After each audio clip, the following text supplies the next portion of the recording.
tersebut itu pemicunya enggak ujuk-ujuk nembakin senjata ke orang-orang. Itu dimulai dari yang namanya proxy war gitu ya. Dan era digital sekarang ini semakin marak terjadi ya. Bahkan namanya berita-berita hoax itu kan, ujaran-ujaran kebencian gitu ya, buzzer-buzzer itu pada menyebarkan paham-paham itu secara bebas di media maya, di dunia internet gitu ya. Dan sayangnya generasi-generasi kita banyak yang terpapar gitu, banyak yang terprovokasi karena kurangnya imunitas yang ada dalam diri kita gitu ya. Kita main asal masuk semua informasi ke dalam diri kita baca di internet, apalagi di masa pandemi sekarang gitu kan. Sekolah, kuliah semua online, kita lebih banyak menghabiskan waktu depan gadget gitu, melihat informasi berita-berita, dan tanpa kita saring dengan tidak sadar gitu, kadangnya kita main menyebarkan yang pada belum tahu kevalitan dari berita itu sendiri. Itu yang menyebabkan banyak terjadinya kericuhan kayak gitu, memicu kericuhan yang terjadi. Itu metodenya bisa dibilang cuci otak gitu ya. Kelompok-kelompok ekstrim tersebut ya melakukan metode tersebut gitu ya, dengan propaganda di medianya. Mereka mengubah ideologi ya, perilaku kita, kebiasaan, dan akhirnya membuat kita semuanya jadi terpecah belah gitu kan, menyebarkan propaganda di media. Dan hal tersebut jujur ya pernah saya alami gitu ya, karena saya tidak bertabayun, saya tidak meng-cross-check berita yang masuk ke dalam diri saya, dan akhirnya terperangkap, terbutakan, sehingga pada beberapa waktu lalu pergi untuk berangkat ke Suriah saat itu. Dan itulah pengalaman yang mudah-mudahan teman-teman di sini dan semua orang yang generasi muda itu nggak ada yang terpapar dan mengikuti jejak-jejak kami yang pernah salah langkah. Bisa next lagi. Nah, di yang masalah berhubungan dengan terorisme, hal-hal tersebut seperti propaganda-propaganda di media itu menimbulkan perpecahan ya, seperti aksi-aksi anarkis yang dilakukan beberapa waktu lalu, seperti penyerangan yang terjadi di Mabes Polri dan juga bom yang ada di Makassar. Itu mereka terdoktrin, salah satunya tentu ya dari internet gitu ya, mulai dari secara offline pengajian-pengajian, mungkin terus belajar dari internet juga gitu ya. Tanpa menyaring, mereka melihat bahwa kok negara ini kebijakannya tidak sesuai dengan let's say ya syariat Islam gitu kan menurut mereka. Dan akhirnya mereka melihat kelompok-kelompok ekstrim tersebut yang menyebarkan propaganda di media kok kayaknya bagus gitu kan, menegakkan syariat Islam gitu, Islami. Dan mulailah timbul di dalam hati dan pikiran mereka bahwa ini kayaknya jalan yang benar gitu kan. Mereka mulai bersimpatik dengan kelompok-kelompok tersebut yang akhirnya memicu sikap-sikap yang cenderung menyetujui aksi-aksi kekerasan yang dilakukan oleh kelompok teror tersebut. Akhirnya masuk lagi ke tahap kedua, mereka menjadi semakin keras gitu ya, yaitu menjadi supporter, pendukung.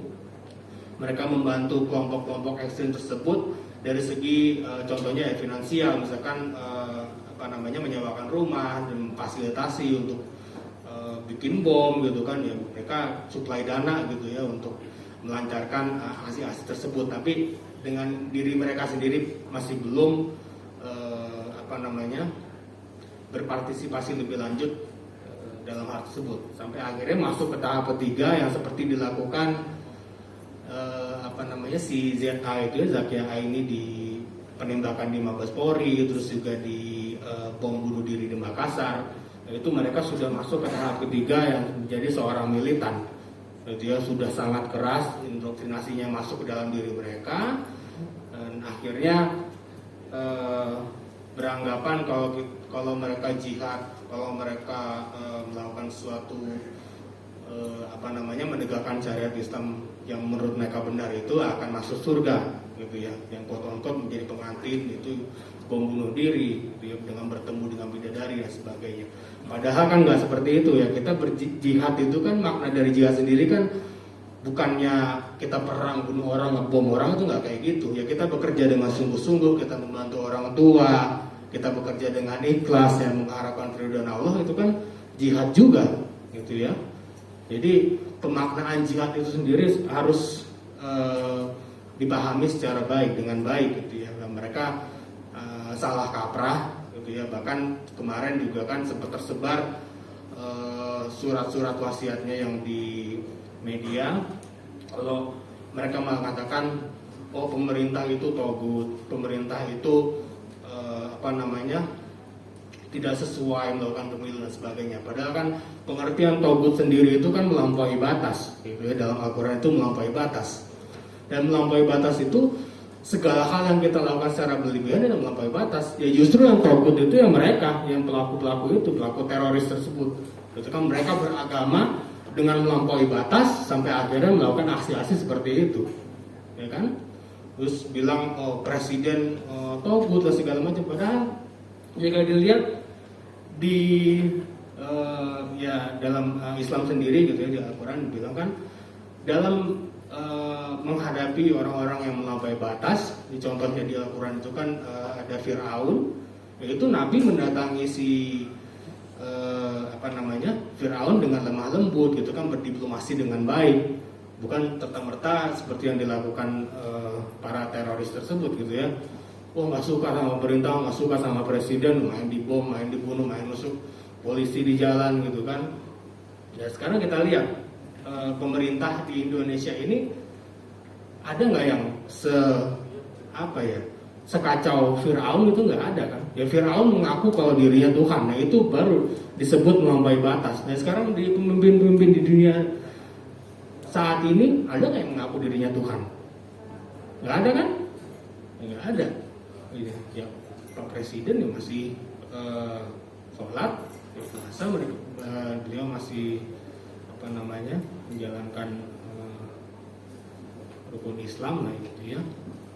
Itu kan nggak bisa masuk kategori tersebut gitu ya. Jadi atau betul sendiri kalau misalkan kita melampaui batas dalam melakukan sesuatu ya diri kita sendiri lagi bisa jadi togut gitu kan, bukan serta-merta ya pemerintah seperti itu. Terus juga di surat wasiat itu juga dibilang katanya kan pemilu itu nggak sesuai dengan syariat Islam. Ya, itu ya masalahnya tuh, mereka nggak membaca, nggak memahami agama dengan secara menyeluruh gitu, secara komprehensif. Itu mereka hanya memahaminya sejumput aja gitu kan. Apa kata ustadznya begini, oh iya dikerjain gitu kan, atau kata ustadz begini dikerjain. Padahal kan nggak seperti itu. Mereka mengacu dengan Al-Quran dan hadis. Padahal di hadis sendiri misalkan dilihat pas saat pergantian khilafah gitu ya, dari Khalifah Umar ke Utsman bin Affan itu mereka juga melakukan sistem yang mirip dengan pemilu gitu kan. Para sahabat-sahabatnya itu diminta untuk mendatangi rumah-rumah penduduk gitu ya, dan menanyakan siapa sih kandidat terbaik yang bisa menggantikan Khalifah Umar gitu. Akhirnya terpilih satu suara bulat bahwa Utsman bin Affan lah yang cocok untuk menggantikan beliau. Nah itu kan sama aja. Kayak sekarang bedanya kan ya nggak mungkin lah pemerintah datengin rumah kita satu-satu gitu ya. Kita datang ke TPS, kita nyoblos pemerintah siapa pemimpin yang menurut kita baik, yang seperti itu. Itu kan nggak bertentangan. Nah, itu makanya sekali lagi saya ingatkan ya, sangat penting sekali gitu ya, kita memahami sesuatu gitu kan harus dengan menyeluruh gitu kan, baru paham secomot itu langsung disebarin gitu, langsung dipraktekin gitu. Padahal kita belum memahaminya secara baik.